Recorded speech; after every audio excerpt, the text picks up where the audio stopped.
Kanse, I'm Krishnash. Welcome to APTN National News. Thank you for joining us. The Winnipeg Police Service's homicide unit has identified a young woman from God's Lake First Nation as the victim of a murder-suicide. This is the city's 11th homicide of the year. Of the 11, 10 victims are First Nations people and most are not from Winnipeg. Winnipeg police were sent to a domestic call Monday afternoon in the city's west end. When they arrived, they found a man and a woman in medical distress. Both were taken to hospital in critical condition but later died. Homicide detectives are now saying the incident is a murder-suicide. The woman is 22-year-old Nadia Flett Carrier from God's Lake First Nation living in Winnipeg. The man has only been identified as 27-year-old Winnipeg resident. Anyone with information about this incident is asked to call the Winnipeg Police Homicide Unit at 204-986-6508 or Crime Stoppers. The Saskatchewan Serious Incident Response Team, or CERT, has provided an update about a man who died while in police custody in the James Smith Cree Nation in Saskatchewan earlier this week. On Monday morning, just before 8 a.m., Melfort RCMP were called to James Smith Cree Nation after a man discharged bear spray inside a occupied home. When police arrived, along with community peacekeepers, they found a 29-year-old man inside and attempted to de-escalate the situation and informed him that he would be taken into custody under the Mental Health Services Act. The man instead fled through the back door, and after a short foot chase, the man was arrested and put in handcuffs without the use of force. An officer drew a stun gun but did not discharge it. Shortly after, the man went into medical distress, and police immediately contacted EMS and performed first aid and administered naloxone several times. EMS arrived a short time later, and the man was declared deceased. CERT continues its investigation this week. James Smith is located 160 kilometers northeast of Saskatoon. The Fort Albany First Nation in Northern Ontario has declared a state of emergency due to spring flooding. It is now the third First Nation in Ontario impacted by flooding. A full-scale evacuation is now underway. The first 185 residents are departing for Cochrane today. Residents have been advised to take shelter in the school gym or community hall if conditions got worse. And residents of Anderson Island are strongly urged to relocate to Sinclair Island for their safety. Ontario's Ministry of Natural Resources said a flood warning is now in effect until Friday. Fort Albany First Nation leader says Ontario Power Generation released water from its dam upriver. This means a rise in water levels downstream, which will impact both Fort Albany and Saskatchewan First Nation, who are already dealing with flooding there. Fort Albany is located on the southern shore of the Albany River on the west side of James Bay. Two remote First Nations are at the front of a class action lawsuit that is currently playing out in Manitoba courtroom this week. The National First Nations Housing Class Action lawsuit claims Canada has failed to provide safe and adequate housing for those living on reserve. With more, here's APTN's T.R. Wheatley. On the steps of the Anishinaabe Ogamawan offices in downtown Winnipeg, families from St. Teresa Point, Manitoba and Sandy Lake, Ontario stand in silence, holding signs pointing to what they call a Canadian failure. Inside, the drum echoes as they start in ceremony, as leaders take to the front to talk about the court case they are involved in this week. We are in the biggest fight of our lives. This is a national human rights crisis. That's Raymond Flett, chief of St. Teresa Point. He's talking about the National First Nations Housing Class Action lawsuit that has more than 100 reserves involved. Most of them are remote First Nations, where they have to rely on ice roads. He and Chief Dolores Kakagamic of Sandy Lake are at the front of the issue. They say on top of Canada failing to meet its fiduciary obligation to provide safe homes, there's the issue of having winter road access for only 6 weeks of the year, making it harder on the limited infrastructure they do have. Is the water and sewer, the infrastructure alone. I find that is the most expensive. We recently did a project where it cost us more in infrastructure than the housing itself. The average house in St. Teresa and Sandy Lake has 15 to 20 people living in it. Majority of the homes have mold. Dolores Fiddler is an elder from Sandy Lake. She says back in 2015, her 19-year-old pregnant granddaughter died from living in a moldy home. They told me she died of blastomycosis. That's mold. Moldy house and everything that you catch on when you breathe in, that goes into your lungs. The Joint Class Action argues that Canada is responsible for the housing crisis going back to when the treaties were signed. They say the government's legal team is arguing they are not responsible. Final arguments wrap up later this week. T.R. Wheatley, APTN National News, Winnipeg. Migma Liberal MP Jaime Baptiste won his third federal election on Monday in a newly created riding that included his home community of Eskasoni. He dedicated his political success to his best friend who suddenly passed away last February. APTN's Angel Moore reports.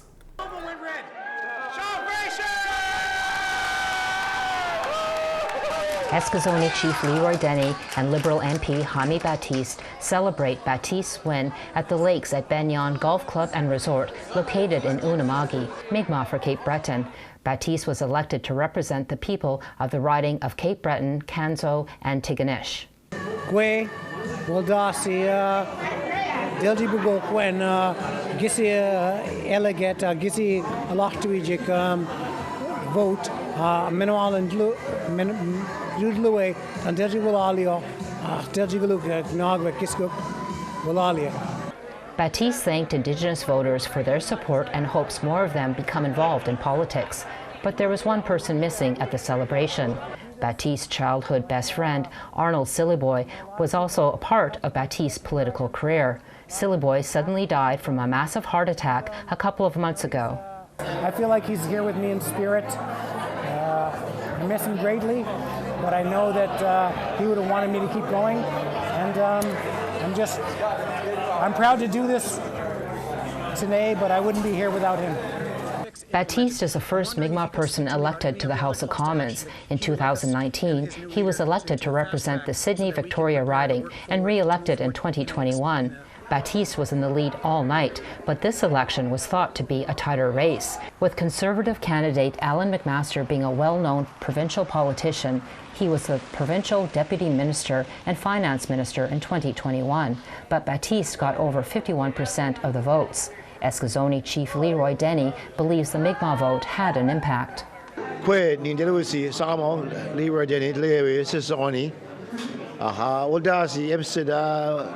Yimana Sesoni, Migma, Igaluga, Ulnuo, Adua, Aholdasi, Mabidaki, Jaime, the whole. Denny is proud the community of Eskasoni united to support Baptiste.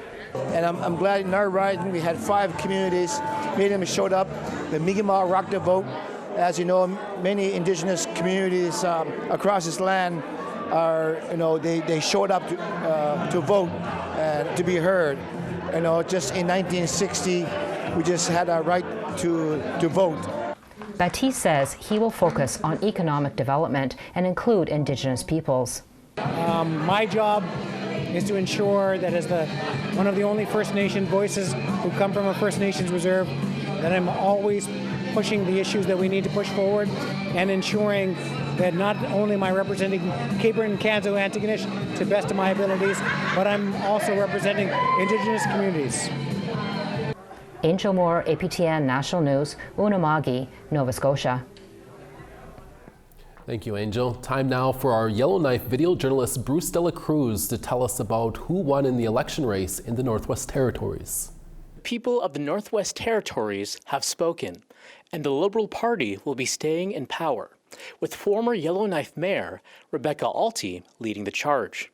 Alty won the election with 8,580 votes. Conservative Kimberly Fairman followed in second with 5,284 votes. NDP's Calvin Conchilia placed third with 1,926 votes, and Green Party's Rainbow Eyes came in fourth with 163 votes.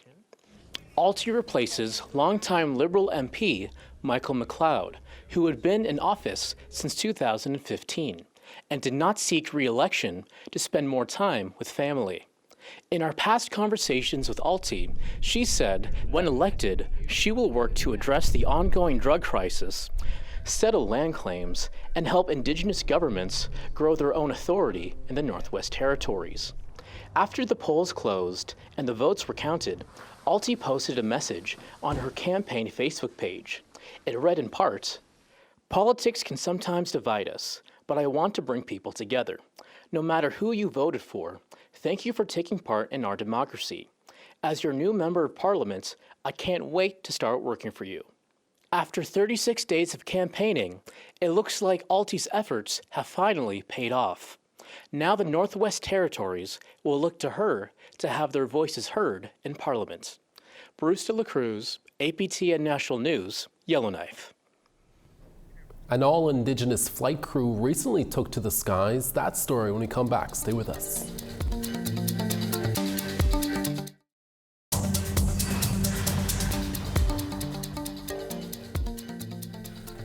Welcome back. Now to British Columbia, where an all-Indigenous flight crew with Air Canada took to the skies, setting new heights for aviation.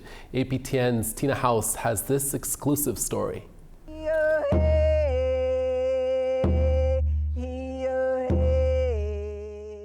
Passengers lining up for their flight to Toronto were treated to a special ceremony before they took to the skies. For the second time in history, today's flight, AC-34, has a crew that's entirely Indigenous. For James Hemsworth, who is the manager of Indigenous Relations and Reconciliation for Air Canada, he says it's exciting to see how far so many Indigenous people have come. When the first Europeans came to North America, we were the guides, we were the healers, we took care of them. And Air Canada still does that in the sky, with our crews, and we give you the best care we can. And having an Indigenous crew just emphasizes that, just brings that home. It's full circle. All right, everybody, 1, 2, 3.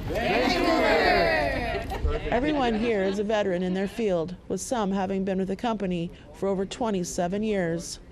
For First Officer Victor Tababadung, he says he came from a low-income family and he worked hard to get here, and he's proud of what he has been able to accomplish with his career over the last 18 years. He even hand-beaded this Air Canada medallion himself to combine his love of flying and his culture. It's a lot of work to get to this point, so being able to do that and travel the world and fly through the sky is pretty amazing. So yeah, it's really, really enriching experience, very uplifting, you're flying like a bird, right? Karen Chapman is from the Cowichan tribes on Vancouver Island. She is the in-flight service director and says being with Air Canada for the last 25 years has been a very rewarding career. It makes us very proud that we get to represent our communities, and we also get to represent our company. The world is a big place. There's so much to see out there, so we get very excited when we get to go into Indigenous communities and we get to do presentations to Indigenous youth about working for the airline industry, because there is a lot to see. Melanie Cormier is from Bearskin Lake First Nation in Ontario. She has been flying for 27 years. She says flying for Air Canada has changed her life in more ways than one.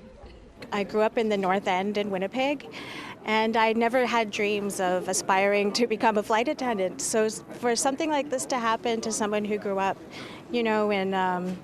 in a poverty in North End of Winnipeg, if you're from Winnipeg, just to see this and then have this whole new life, that you never would have dreamed possible. So it's normally out of reach for a lot of our people. And for James, his position was created after Air Canada wouldn't allow the APTN National chief to travel with her headdress last year. Since then, James says the company has made a huge effort to be more inclusive for Indigenous people. Robin Hemsworth is not only a stewardess, but also the daughter of James. A lot has been changing. My dad has been doing a lot. I'm super proud of everything he's been doing.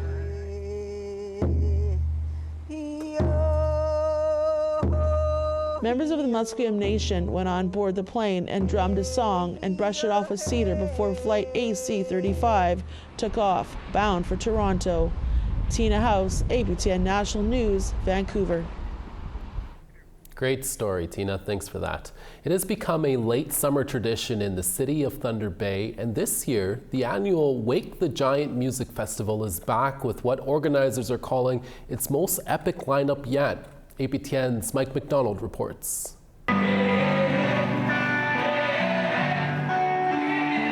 Wake the Giant began in 2019 as a community-driven movement in response to racism experienced by Indigenous people and to celebrate Indigenous culture.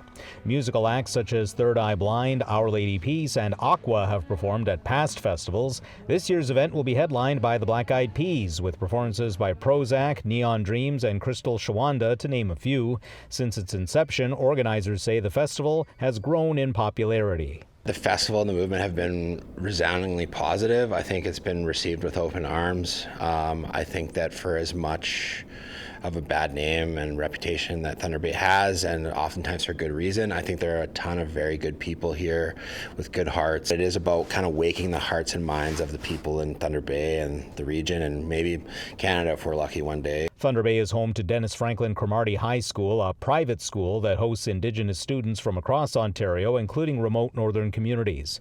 The organizers of Wake the Giant are teachers at the school, and some of the funds raised go towards school programming. Wake the Giant is unique in that it is a dry festival. I think, again, people have come in droves and told us how much of an amazing experience they've had at the festival, and I think people are better able to connect with each other in a good way when they're not consuming alcohol. The festival has also served to educate the performers on Indigenous issues, many of whom have taken the time to meet with the students at Dennis Franklin Cromartie in person. Most years we've been able to get some of the artists that we have performing at the festival to come in early in the spring and work with the music class, write a song, and then coordinate bringing them up on stage with those artists and performing. Organizers say the festival would not be where it is without sponsors, some of which have been supporting the school throughout the year. You have companies like BMO. Not only do they sponsor, but they come in and do a financial literacy class with our math students. You have companies like Home Depot, who have been a sponsor for years. They're giving us money to create a smoking teepee with our woodshop class, which we'll use to smoke meats and tan hides. We have companies like CAA, who paid for our graduate honor roll students last year to go to an NHL hockey game, all paid for. The 2015 Wake the Giant Music Festival is set for September 6th at the Thunder Bay waterfront, and organizers say tickets are selling fast. Mike McDonald, APTN National News, Thunder Bay. When we come back, we'll take you behind the scenes of a play in Winnipeg. Stay with us.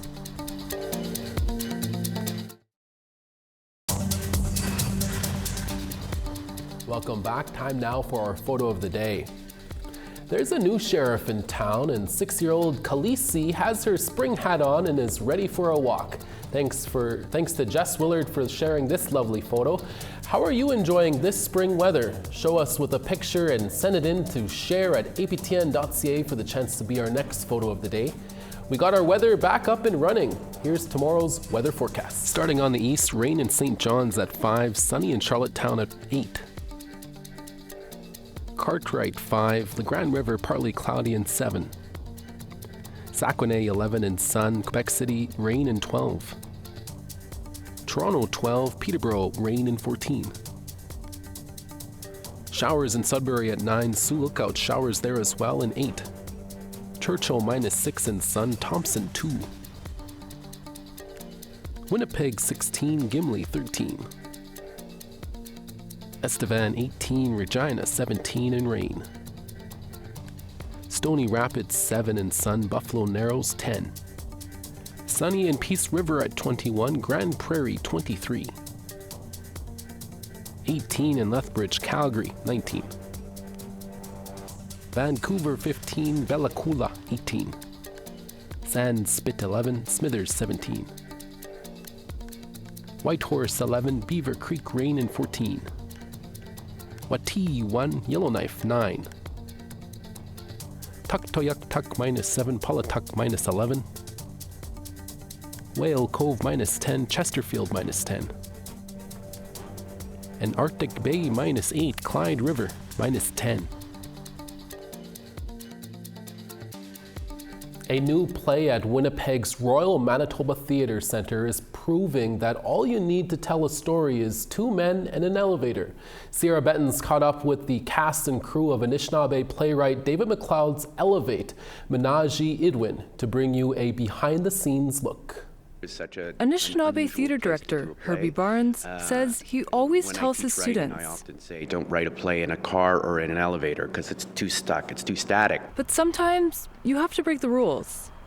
In playwright David McLeod's Elevate, Menaji Idwin, two men are trapped in an elevator, Tallahassee, who's Indigenous, and Jonesy, who's non-Indigenous. And within the small space, a much larger dialogue about truth, power, and reconciliation unfolds. The elevator is a metaphor for Canada and how we're traveling together in this small journey, and sort of, I think that that's what the message is how are we going to continue this journey and how are we going to get to the top floor together in a healthy way where we both can have a shared positive outcome. McLeod is a member of Manegozibi in Anishinaabe, the CEO of Native Communications Incorporated, and a tireless advocate for Indigenous arts and culture. The play was developed in the Pimuteoan Creator Circle, which supports the creation of new works by Manitoba-based Indigenous artists. Dave McLeod is an interesting voice, really wonderful voice and comedic, so all of that led to me wanting to be part of this project. Nolan Moberly plays Tallahassee. He, like me, I think, uses humor in a lot of ways, likes to keep things light, is very forgiving, like immediately. This is Dave's first play, and he was in for a lot of the rehearsal process. So the more he met me and the more he kind of found out, because I'm Afro-Indigenous, so he kind of peppered a little bit of that into the character as well. Trapped between floors, Moberly says the characters are forced to challenge their assumptions and learn from one another. One character, maybe even both, who think that they know. They know enough. You know, I know this. I know who you are. I know where you come from. I know the troubles you face. Being stuck in an elevator is kind of the perfect vehicle to, David said it himself, to elevate to a better place. Beyond the characters, Barnes hopes it will challenge the audience, too. My real hope is that only half of the play takes place in this building, and the second half happens when they're driving home with their families, and tomorrow at the office when the conversations continue about what was said here. Elevate, Menaji Idwin, plays at the Royal Manitoba Theatre Centre, now through May 17th. Indigenous theatregoers get a 50% ticket discount. Sierra Bettons, APTN National News, Winnipeg. Thank you, Sierra. And that's your evening newscast for this Wednesday, April 30th. We're back again tomorrow for your daytime newscast with more news. Please join us then. From all of us at APTN National News, hi miigwech masicho kwana. Thank you for watching, and we'll see you again. Ekse.